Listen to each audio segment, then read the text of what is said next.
Welcome back to the Great Lakes Post Big Ten Volleyball Preview. I'm Casey Campbell. Thank you so much for joining us. We're going to kick it off with Wisconsin. I'm pleased to be joined by Wisconsin head volleyball coach Kelly Sheffield. Kelly, how are you? Doing great. Thanks for having me on, Casey. Okay, so before we get into previewing this season, which is going to be coming up before you know it, go through last year for me, going to the Final Four and playing in the spring. I mean, typically you would have a spring season, but not a big regular season like we did with the pandemic and all that stuff. What was just take me through last year. What was it like for you as a coach and have all the successes that you guys had in between of it? We'll try to condense it because there was a lot that happened last year. But I bet there was. The uncertainty of the fall and things, actually there was a lot of it that you really enjoyed. I enjoyed being able to train our team in the fall and then compete in the spring. I think there's a lot of benefits of doing something like that. So that part was great. It was a choppy season. I thought we came out of the gates playing really, really well. Got some matches under our belt. And then all of a sudden we got hit with COVID, and our opponents did, and we went a long period of time without playing. I think we had 3 matches going into the NCAA tournament in the final 2 months of the season. So, and only 2 of those matches with our starting setter. So, I think we entered the tournament not playing as well as probably what we were going into our COVID break. So we were trying to figure some things out and find rhythm during it. But we walked away with a Big Ten championship. Those aren't easy to come by. We're super proud of that. This is a great league, as you know. Made it to the Final Four, which we're super proud of with that. The NCAA was operating in a bubble, and it was really the first time all year that our team could kind of come together. It's really weird. You try to bring a team together, and last year it was about keeping everybody apart. And so it was nice to finally be in a place where everybody can kind of, without their mask, enjoy each other's company. So the NCAA tournament, once we got there, that was a blast. Okay, so that was last year. This is this year. How are you guys preparing this year? As it looks like it could be a more type normal year. I mean, yes, there's still COVID out there with the Delta variant and all that stuff. How are you approaching this season? How is the team approaching this season? Well, I mean, if the Delta variant, as you said, or if anything else kind of throws us a curveball, then we'll just deal with it. But I think right now it is business as usual. Our entire team and staff is vaccinated, so we feel like we've got a decent chance on our end of being able to move forward. Our team has been here for I don't know, last few weeks. We got in after the 4th of July, so we gave them a little bit longer break this year to get away. So they're up to speed, working with our strength coach. We'll get started on August 8th with meetings, August 9th, first day in the gym. And it'll be business as usual. Try to find ways to get better. Try to put ourselves in a position to win our 3rd straight Big Ten championship. I mean, that's always a goal, as it is for a lot of teams in the Big Ten. And try to make another long run in the tournament. But in the meantime, we're trying to do things that allow us to get better from now until then. Of course, you had a loaded team last year, and this year's team is no exception. Talk about who's coming back for you guys.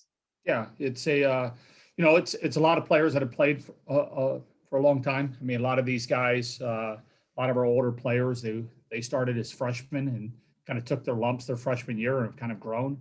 We're fortunate that a lot of our seniors last year decided to use that extra year and come back, which is great. We're excited for them. Our setter, Sydney Hilly, been first team All-American the last 2 years. She'll come back and lead the ship. She's our compass. And Dana Redke, I think one of 5 or 6 players to ever be named first team All-American for 4 years in a row. She'll have a chance to do that for her 5th year. She's one of our middle blockers. Grace Loberg will be returning on as an outside hitter, and Lauren Barnes will be returning as a libero. And we've got a lot of young talent that should be mixing in with those guys as well. How beneficial as a coach is to have someone like Sydney lead your team? It's great. It's not just on the court, it's off the court as well. There's a lot of maturity to her. She's a very mature young lady. She has been since she got here. She's very goal oriented, driven, puts the work in by herself. She's whatever she is, a 3.8 GPA kid, and and a very, very challenging major. And so, younger kids come in and see the attention to details and the work that she puts on the academic side, how she takes care of her body, the importance that her mind plays into it, how she approaches every practice, doesn't take a day off. It's extremely important. Her being able to come back again and show our younger kids how to go about things consistently on a day-to-day basis. She'd been a captain.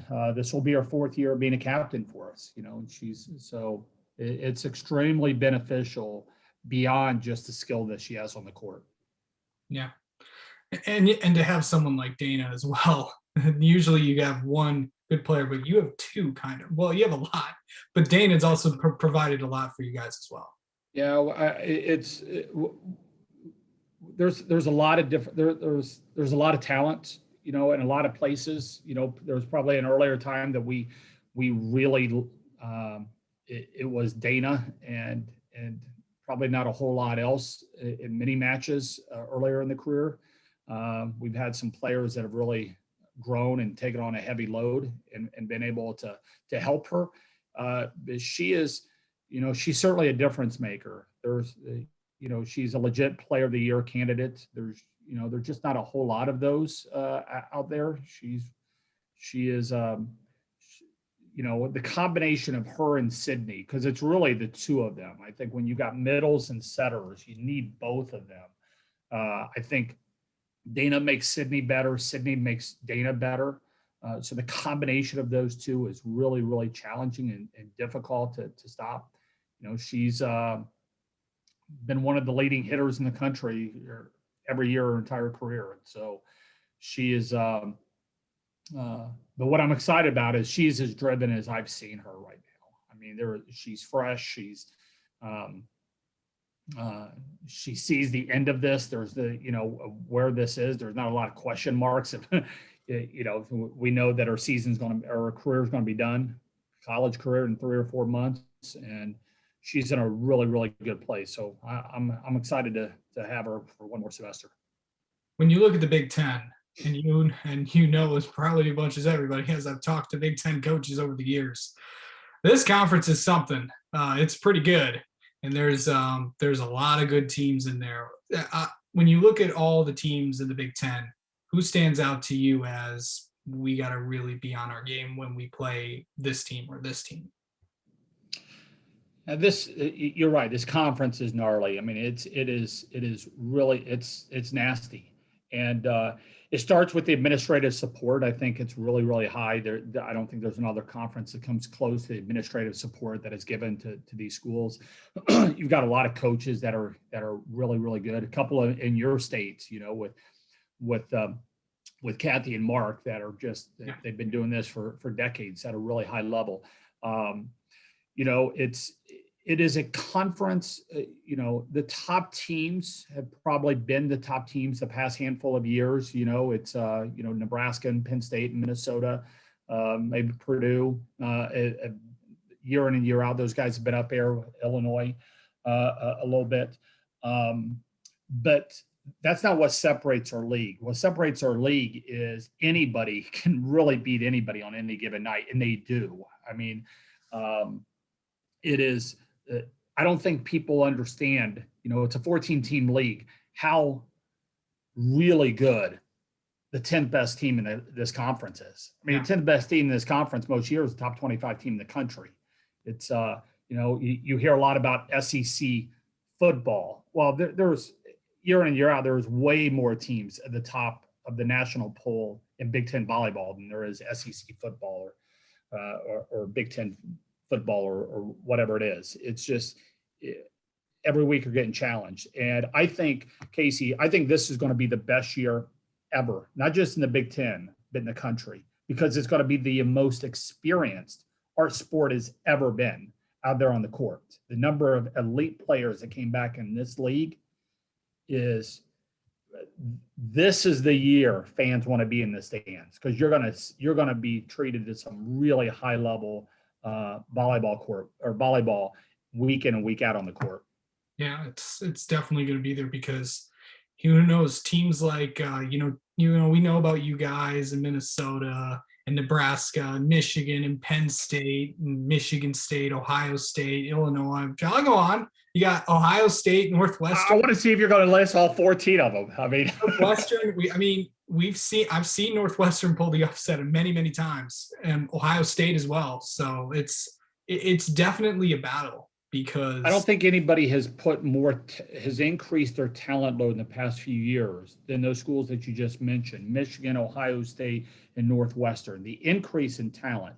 Now, I didn't mention Michigan as one of those top teams because the COVID really hit them last year. They did. And really didn't allow them to get any type of rhythm. Northwestern as well.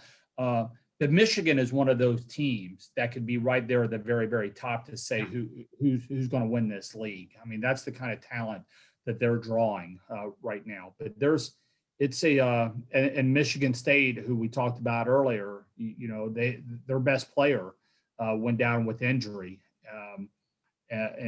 With that kid back, she's a game changer. She's one of those handful of kids out there that can move the dial. Yeah. So if throughout this Big Ten season, if you could improve on a couple things, one thing, we could be there. What are those few things that you really want to see this team work on?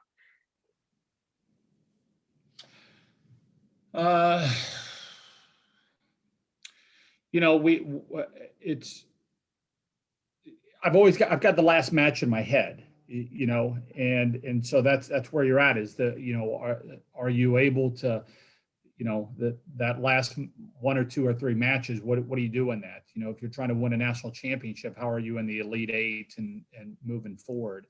And those athletes are really good. We needed to improve.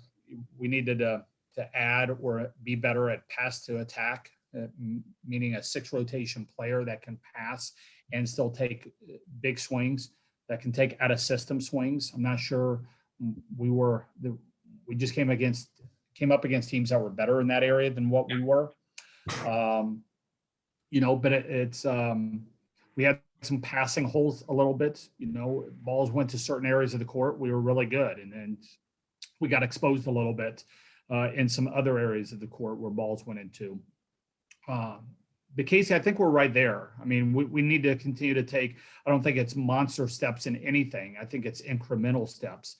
I think anybody that's been following this team and these players have seen them getting a little bit better every year. We need to continue to allow ourselves, put ourselves in a position, whether it's health or whatever, to continue to take those little steps.